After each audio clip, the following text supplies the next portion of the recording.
Hello everyone, welcome back to my channel study with Radha. आज जिस topic पे हम बात करने वाले हैं उस टॉपिक का नाम है टाइप्स ऑफ कंपनी। तो गाइस, कंपनी कितने तरह की होती है? आपने बहुत बार अलग अलग कंपनी का नाम सुना होगा, like public company, private company etcetera. लेकिन आज मैं आप लोग को ये बताने वाली हूँ कि कंपनी को कितने कैटेगरी में डिवाइड कर सकते हैं। तो सबसे पहले अगर मैं बात करूँ on the basis of incorporation, तो कंपनी तीन तरह की होती है: chartered company, statutory company and registered company. तो चार्टर्ड कंपनी कौन होती थी? तो ये वो कंपनी होती थी जो किंग और क्वीन चार्टर्ड पास करके इसको बनाया करते थे। ये कंपनी अब एग्जिस्ट नहीं करती है। For example east India company, bank of Japan, in company को उनके किंग और क्वीन ने चार्टर्ड पास करके इसको फॉर्म किया था। और अब इस कंपनी के बारे में हम कंपनी लॉ में नहीं पढ़ते हैं। इसके बाद में अगर हम बात करें तो इसके बाद में जो कंपनी आती है उसका नाम है स्टैट्यूटरी कंपनी। अब ये स्टैट्यूटरी कंपनी क्या है? तो स्टैट्यूटरी कंपनी वो कंपनी है जो कि पार्लियामेंट के एक्ट से बनती है, यानी कि इस कंपनी के लिए अलग से एक एक्ट पास किया जाता है। तो गाइज, ऐसी कंपनी कौन सी हो सकती है? तो वो है LIC, यानी कि life insurance corporation of India, LIC act 1956। और इसमें LIC को बनाया गया। तो हम ये कह सकते हैं कि LIC is a statutory company. आगे बात करते हैं तो इसके बाद नेक्स्ट जो कंपनी आती है वो है रजिस्टर्ड कंपनी। रजिस्टर्ड कंपनी जिसका सेक्शन 2 क्लॉज 20 है कंपनीज एक्ट का। तो रजिस्टर्ड कंपनी वो कंपनी होती है जो कि आइदर कंपनीज एक्ट 1956 या फिर कंपनीज एक्ट 2013 में रजिस्टर्ड है। दैट डज मीन 1956 से पहले जो भी कंपनी लॉ थे उसमें जो भी कंपनी रजिस्टर्ड थी वो रजिस्टर्ड कंपनी में नहीं आती है। यानी कि 1956 से जो भी कंपनी पहले इस लॉ में रजिस्टर्ड थी वो इस टाइम रजिस्टर्ड कंपनी में इंक्लूड नहीं होती है। नेक्स्ट कैटेगरी की अगर हम बात करें तो जो नेक्स्ट कैटेगरी है उसमें जो फर्स्ट कंपनी है that is unlimited company. Unlimited company which is defined under section 2 clause 92 of the companies act. तो गाइस, लिमिटेड कंपनी कौन होती है? तो अनलिमिटेड कंपनी वो कंपनी होती है जिसके जो मेंबर होते हैं उनकी जो लायबिलिटी होती है वो अनलिमिटेड होती है। यस, यानी कि इसमें जो पर्सन होते हैं उनकी जो पर्सनल एसेट है वो तक बिक सकती है। यानी कि जो भी अनलिमिटेड कंपनी के मेंबर होते हैं उनकी पर्सनल एसेट तक बिक सकती है अगर कंपनी अनलिमिटेड है तो। और अनलिमिटेड कंपनी में मे हैव अ शेयर और not may have a share capital. यानी कि ऐसा ज़रूरी नहीं है कि अनलिमिटेड कंपनी का शेयर कैपिटल हो भी सकता है और नहीं भी हो सकता है। लेकिन जो अनलिमिटेड कंपनी के मेंबर होते हैं उनकी लायबिलिटी जो होती है वो अनलिमिटेड होती है। उसके बाद अगर हम बात करें इसी कैटेगरी में तो एक और नाम आता है जो है लिमिटेड कंपनी का।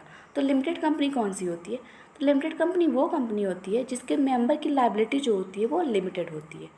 तो अब हम बात करते हैं कि गाइस लिमिटेड कंपनी कितनी लिमिटेड हो सकती है। तो इसको हम दो कैटेगरी में डिवाइड कर सकते हैं।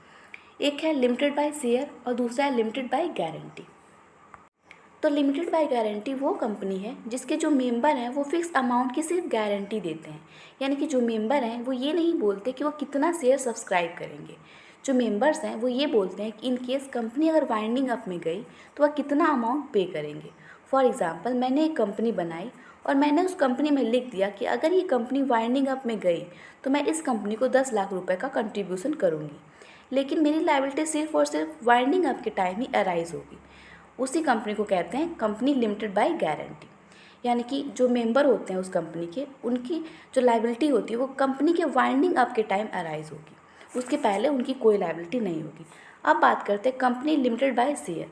Company limited by share capital की ये दो तरह से हो सकता है, प्राइवेट कंपनी और public company. Okay, company limited by share capital का सेक्शन 2 क्लॉज 22 है। इसको भी हम दो कैटेगरी में डिवाइड कर सकते हैं, private company and public company. Guys, private company कौन सी कंपनी होती है? तो प्राइवेट कंपनी का सेक्शन 2 क्लॉज 68। प्राइवेट कंपनी वो कंपनी होती है जिसके 3 रिस्ट्रिक्शन होते हैं। R, L एंड P में हम इसे डिवाइड करते हैं। तो R means restriction, L means limitation and P means prohibition. यानी कि प्राइवेट कंपनी का शेयर होल्डर यानी कि जो मेंबर होता है प्राइवेट कंपनी का अपने शेयर किसी आउटसाइडर को ट्रांसफ़र नहीं कर सकता। प्राइवेट कंपनी के मेंबर की लिमिटेशन होती है तो minimum 2 members and maximum 200 members.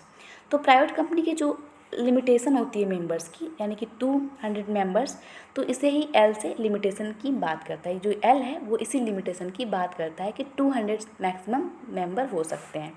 Okay, तीसरा प्रोहिबिशन। प्राइवेट कंपनी जो है वो पब्लिक इशू नहीं ला सकती है। कोई भी प्राइवेट कंपनी जो है वो पब्लिक इशू नहीं ला सकती है।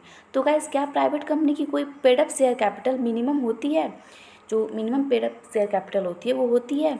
तो पहले 1 लाख रुपए पेड अप शेयर कैपिटल का प्रोविज़न था, लेकिन कंपनीज अमेंडमेंट एक्ट 2015 आने के बाद प्राइवेट कंपनी बनाने के लिए 1 लाख जो मिनिमम पेड अप कैपिटल था उसकी कोई भी क्राइटेरिया इसमें नहीं है। जो नया अमेंडमेंट आया, जो अमेंडमेंट एक्ट 2015 आया, उसके बाद से प्राइवेट कंपनी बनाने के लिए जो 1 lakh minimum paid up capital होना चाहिए था उसका क्राइटेरिया ख़त्म कर दिया गया। अब हम बात करते हैं पब्लिक कंपनी की। Public company which is defined under section 2 clause 71 of the companies act. Public company वो कंपनी होती है जिसमें कि प्राइवेट कंपनी के जो 3 रिस्ट्रिक्शन थे, लाइक रिस्ट्रिक्शन, लिमिटेशन, प्रोहिबिशन, ये तीनों अप्लीकेबल नहीं होते। यानी कि पब्लिक कंपनी में मैक्सिमम नंबर ऑफ मेंबर्स की कोई लिमिटेशन नहीं होती है। पब्लिक कंपनी पब्लिक इशू ला सकती है। पब्लिक कंपनी जिसमें कि minimum they are 7 members required, इसमें 7 मेंबर की रिक्वायरमेंट होती है कि 7 मेंबर जो है मिनिमम होने चाहिए। ओके, पहले पब्लिक कंपनी बनाने के लिए minimum 5 lakh paid up capital share लाना पड़ता था। यानी कि पेड अप शेयर कैपिटल जो है वो 5 लाख मिनिमम इसमें रिक्वायरमेंट होती थी। लेकिन कंपनीज अमेंडमेंट एक्ट 2015 आने के बाद ये रिस्ट्रिक्शन हटा दी गई। पब्लिक कंपनी प्राइवेट कंपनी से बड़ी कंपनी होती है। इसे हम फर्दर 2 कैटेगरी में डिवाइड कर सकते हैं, listed public company and unlisted public company. खैर इसके बारे में हम बाद में बात करेंगे। अभी आगे बढ़ते हैं और बात करते हैं नेक्स्ट कैटेगरी के बारे में। अब बात करते हैं कंट्रोल की बेसिस पे कौन कौन सी कंपनी होती है। First one is government company. Guys government company कौन सी कंपनी होती है? तो गवर्नमेंट कंपनी वो कंपनी होती है जिसमें सेंट्रल या स्टेट गवर्नमेंट या स्टेट और सेंट्रल दोनों गवर्नमेंट को मिलाकर एटलीस्ट 51% शेयर होल्डिंग हो।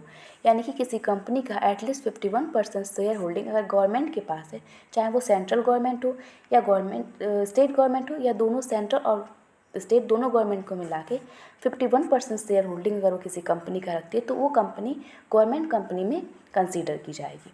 इसके बाद बात करते हैं होल्डिंग कंपनी की। तो गाइस होल्डिंग कंपनी कौन सी कंपनी होती है? तो देखिए होल्डिंग कंपनी वो कंपनी होती है जिसका कि सब्सिडरी कंपनी पे कंट्रोल होता है। अब होल्डिंग कंपनी का सब्सिडरी कंपनी पे कंट्रोल कैसे होता है? तो देखिए सब्सिडरी कंपनी की more than half share capital यानी कि 51% से ज़्यादा शेयर कैपिटल अगर होल्डिंग कंपनी के पास होती है तो वो कंपनी होल्डिंग कंपनी कही जाती है। होल्डिंग कंपनी का सब्सिडरी कंपनी के बोर्ड्स ऑफ डायरेक्टर की कंपोजिशन पे भी कंट्रोल होता है। यानी कि जो होल्डिंग कंपनी है वो सब्सिडरी कंपनी के मेजॉरिटी ऑफ डायरेक्टर को भी अपॉइंट कर सकती है।